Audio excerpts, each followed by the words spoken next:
Bismillahirrahmanirrahim. Assalamualaikum warahmatullahi wabarakatuh. Kami di sini mahasiswi dari Universitas Pancasakti Bekasi, Fakultas Keguruan Ilmu Pendidikan dengan program studi Pendidikan Guru PAUD. Di sini kami kelompok 3 akan mempresentasikan tugas UAS mata kuliah Perkembangan Sosial Emosional dengan dosen pengampu Bunda Veronica MPD dan Bunda Wening Rahayu MPD. Di sini kami akan mempresentasikan dengan judul Memahami Permasalahan Sosial Emosional Anak Usia Dini. Anggota kami ada 4 personil, yaitu yang pertama Aisyah dengan NIM 18620700034. Yang kedua Bunda Tuti 18620700037. Yang ketiga Bunda Nikmatus Saadah dengan NIM 18620500070. Dan yang terakhir, yang keempat, Bunda Widya dengan NIM 18620700036. Nah, untuk mengatur presentasi ini, saya serahkan kepada moderator Bunda Tuti Alawiyah. Silakan Bunda Tuti. Assalamualaikum warahmatullahi wabarakatuh. Saya Tuti Alawiyah sebagai moderator. Pada kesempatan kali ini semoga sahabat semuanya diberikan kesehatan dan selalu ada dalam lindungan Allah Subhanahu wa Ta'ala. Pada kesempatan kali ini dengan pembahasan materi yaitu memahami permasalahan sosial emosional pada anak usia dini. Di sini ada beberapa pemateri yang akan disampaikan. Pemateri pertama yang akan disampaikan oleh Bunda Aisyah, kemudian dilanjut oleh Bunda Nikmatus Saadah, kemudian oleh Bunda Widya, dan selanjutnya oleh saya sendiri. Maka dari itu mari kita awali dengan ucapan Bismillahirrahmanirrahim. Pada presentasi kali ini yaitu untuk pemateri pertama yaitu oleh Bunda Aisyah. Maka dari itu kami persilakan. Silakan Bunda Ai. Baik, terima kasih Bunda Tuti. Kesempatannya diberikan kepada saya untuk membacakan materi yang pertama, yaitu setiap anak yang lahir ke dunia sangat rentan dengan berbagai masalah. Masalah yang dihadapi anak, terutama anak usia dini, biasanya berkaitan dengan gangguan pada proses pertumbuhan dan perkembangannya. Bila gangguan tersebut tidak segera diatasi, maka akan berlanjut pada fase perkembangan berikutnya, yaitu fase perkembangan anak sekolah. Pada gilirannya, gangguan tersebut dapat menghambat proses pertumbuhan dan perkembangan anak secara optimal. Maka dari itu, ketika anak mengalami gejala-gejala yang tidak sesuai dengan anak-anak biasa, anak-anak yang normal, kita harus waspada dan harus segera bisa mengatasi anak-anak tersebut supaya tidak berkelanjutan. Apa saja sih jenis-jenis permasalahan pada anak? Ya, yang ke-1 adalah masalah fisik. Misalkan ada gangguan fungsi panca indera. Ada yang tidak mendengar, ada yang tidak melihat, ada yang kecacatan yang lainnya yang tidak berfungsi sesuai dengan semestinya dengan yang normal. Ada juga yang cacat tubuh, misalkan dengan kekurangan fisiknya, tentu akan menjadi permasalahan dengan eh, dirinya itu sendiri karena dengan kekurangannya yang dimilikinya. Ada yang obesitas atau kegemukan, itu juga permasalahan untuk anak. Dan juga gangguan gerak peniruan, misalkan anak ada yang suka gerak-gerak tidak bisa terkontrol gitu, kalau ketika mengalami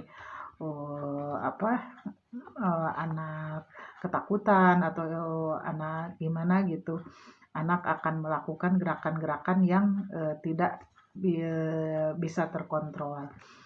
Nah, untuk selanjutnya ada juga anak yang kidal. Anak yang kidal juga itu bisa dicarikan solusi untuk membetulkan kebiasaannya memakai tangan kidal. Dan gangguan kesehatan seperti anak yang sering sakit, misalkan anak sering sakit itu akan terhambat pertumbuhan dan perkembangannya. Ada juga yang anak hiperaktif. Anak hiperaktif itu harus betul-betul diselesaikan permasalahannya supaya normal seperti anak-anak yang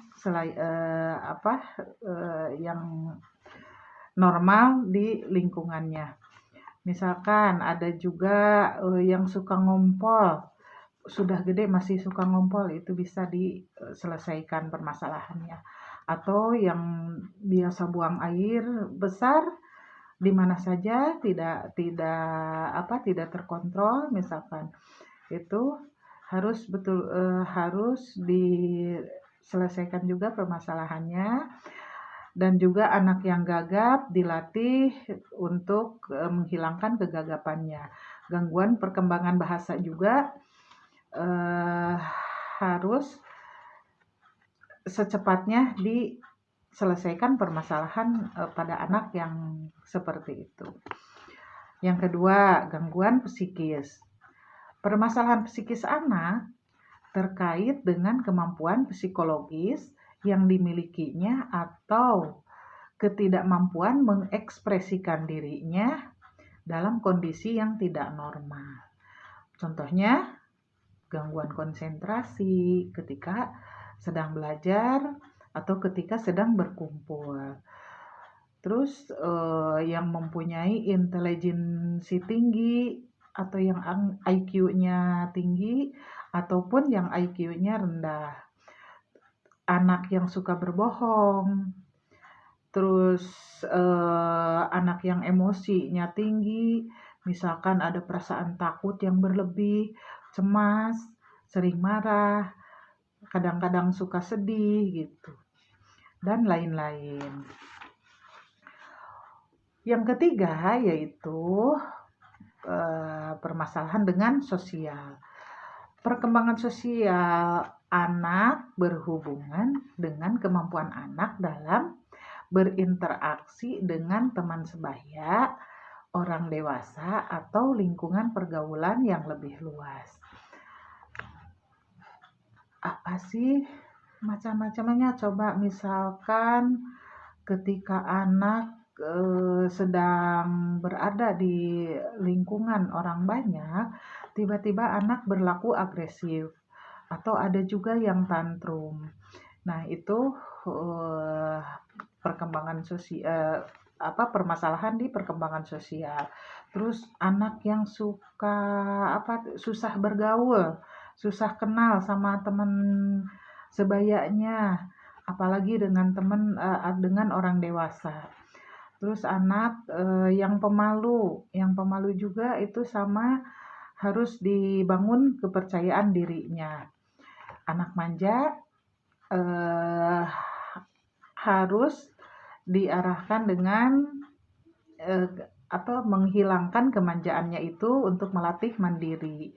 Kalau anak manja itu segala sesuatu ingin dilayani oleh orang-orang yang ada di sekitarnya. Terus anak yang berperilaku berkuasa. Anak yang suka berkuasa biasanya dia yang ngatur mengatur temannya itu sesuai dengan kehendaknya. Jadi harus menurut kepada dirinya.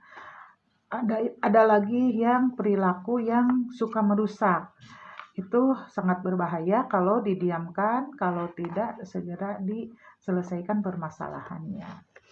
Nah, yang keempat yaitu permasalahan anak dengan kesulitan belajar. Kesulitan belajar pada anak dapat dimaknai sebagai ketidakmampuan anak dalam mencapai taraf hasil belajar yang sudah ditentukan dalam batas waktu yang telah ditetapkan program kegiatan belajar sesuai dengan potensi yang dimilikinya. Iya. Nah, yang kesulitan belajar itu juga harus betul-betul dibimbing, diarahkan untuk anak supaya anak itu berkembang dengan normal.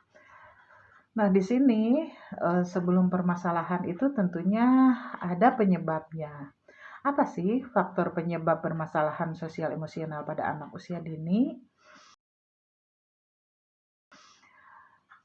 Beberapa faktor penyebab permasalahan pada anak usia dini yaitu baik yang bersifat intrinsik atau yang berdasar dari diri anak itu sendiri maupun yang ekstrinsik atau berasal dari luar diri anak. Secara umum, faktor-faktor tersebut adalah ada pembawaan, yakni anak dengan semua keadaan yang ada pada dirinya. Yang kedua, faktor lingkungan yang mencakup pola asuh orang tua, keadaan sosial ekonomi keluarga, dan lain-lain. Faktor yang menyebabkan permasalahan pada anak usia dini. Yaitu yang ketiga, lingkungan sekolah, meliputi cara mengajar guru, proses belajar mengajar, alat bantu untuk belajar, kurikulum, dan lain-lain. Di sini ketika di sekolah anak tidak mampu menerima atau tidak mampu menerima apa yang disampaikan oleh gurunya. Itu harus benar-benar dilihat, gurunya harus sigap melihat anak seperti ini dan juga harus selalu dikonsultasikan dengan orang tua. Nah, untuk yang keempat yaitu faktor penyebabnya dari masyarakat yang mencakup pergaulan, norma, dan adat istiadat. Untuk pengaruh dari masyarakat itu sangat banyak sekali.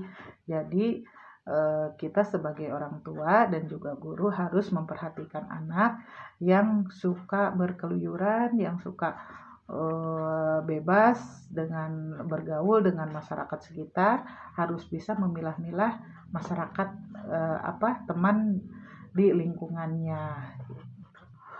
Nah, untuk selanjutnya dilanjutkan oleh teman saya. Sebelumnya saya kembalikan kepada moderator yaitu Bunda Tuti. Silakan Bunda Tuti. Selanjutnya, pemateri kedua akan disampaikan oleh Bunda Nimatus Syahada. Silakan Bunda Nimatus Syahada. Cara mengidentifikasi permasalahan anak yaitu melalui 1. Tes dengan cara mencari bakat, intelijensi, prestasi, diagnostik, dan lain-lain. 2. Non-tes dengan cara mengobservasi, wawancara, angket, portofolio, catatan anekdot, daftar cek, skala penilaian, sosiometri. Langkah-langkah penanganan masalah. 1. Identifikasi kasus. 2. Identifikasi masalah. 3. Diagnosis. 4. Prognosis. 5. Treatment. 6. Tindak lanjut. Selanjutnya pemateri ketiga yaitu oleh Bunda Widya. Dipersilakan Bunda Widya. Langkah penanganan masalah seperti identifikasi kasus, identifikasi masalah, diagnosa, hipnosis, treatment, tindak lanjut. Selanjutnya, teknik penanganan masalah melalui latihan, permainan, sarana dan nasihat, pengkondisian, model, dan peniruan seperti modeling dan imitation, konseling. Baik, selanjutnya bagaimana penanganan orang tua terhadap anak yang punya permasalahan sosial. Di sini yang pertama permasalahan sosial emosional seperti pemalu ya. Maka di sini kita sebagai orang tua harus bagaimana sih? Maka nih cara kita nih setidaknya mengajak anak terbiasa dalam situasi keramaian. Sering-seringlah kita sebagai orang tua untuk mengajak anak dalam keramaian, misalkan yang banyak orang, supaya anak ini terstimulasi supaya tidak malu. Kalau anak yang pemalu gitu dibawa ke orang banyak, dia diam dan kadang merasa takut atau kayak gimana gitu ya. Maka di sini sering-seringlah membawa anak ke tempat yang ramai, yang banyak orang-orang atau ada acara gitu ya. Kemudian untuk perilaku yang agresif di sini, bagaimana sih cara kita orang tua atau guru nih? Yang pertama, menegur anak nih dengan perlahan jika anak melakukan kesalahan. Menegur anak dengan baik tanpa dengan menggunakan suara yang keras. Selanjutnya kita menerapkan tapi konsekuensi jika anak melakukan suatu kesalahan nih, maka konsekuensinya akan seperti ini gitu loh Bunda ya. Selanjutnya untuk anak yang manja, maka di sini anak itu di sini biasa untuk bahwa kita nih sebagai orang tua atau guru tidak membiasakan menuruti semua kemauan anak. Setidaknya kita membiasakan mereka anak untuk melakukan pekerjaannya sendiri tanpa bantuan kita, suruh untuk belajar mandiri supaya dia tidak bergantung gitu pada baik orang tua ataupun pada guru. Selanjutnya pada anak negativisme nih ya, di sini sosial emosional anak yang negativisme, yaitu penanganannya sini yang mudah marah nih anaknya itu. Maka yang dilakukannya adalah yaitu kita sebagai guru atau orang tua dengan cara memberikan perhatian yang lebih terhadap anak tersebut dan sering menenangkannya. Jika anak marah, maka kita setidaknya peluklah supaya dia itu tenang, kemudian diberikan pemahaman yang baik untuk dia itu. Selanjutnya perilaku berkuasa nih, aku nih gitu, rasa akunya itu. Misalkan kalau anak disuruh dia menyuruh ke orang lain, dia berkuasa untuk melakukan sesuatu hal, misalkan baik sama temannya ataupun pada keluarganya sendiri, maka kita meminta supaya anggota keluarga yang lain mengerjakan sesuatu yang diinginkannya itu, dia tidak melakukan hal itu gitu ya. Maka kita lebih baik itu menegurnya dengan baik. Mungkin maka di sini untuk sosial emosional pada anak usia dini ya, dapat disimpulkan bahwasanya setiap permasalahan yang dimiliki oleh anak tentu ada solusinya untuk menyelesaikannya. Demikian pula untuk setiap permasalahan yang dihadapi anak itu merupakan suatu cara bagi kita sebagai orang tua atau guru untuk belajar memberikan solusi yang terbaik bagi proses tumbuh kembang anak-anak. Mungkin demikian yang bisa kami sampaikan dari presentasi kali ini. Terima kasih atas perhatiannya. Semoga bermanfaat untuk semuanya. Terima kasih. Wassalamualaikum warahmatullahi wabarakatuh.